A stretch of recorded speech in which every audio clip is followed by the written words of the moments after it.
بل أحياء عند ربهم يرزقون.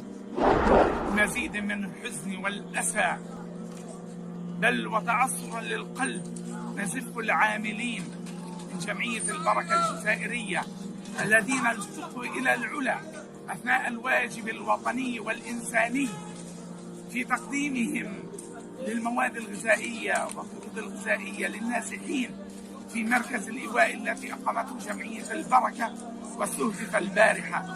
ونزف إلى العلا جميع شهداء مدرسة صلاح الدين وأسعد الصفاوي الذين ارتقوا إلى العلا شهداء نازحين إلى المقر الذي أقامته جمعية البركة الجزائرية رغم وجود الأعلام ورغم وجود الرايات البيض.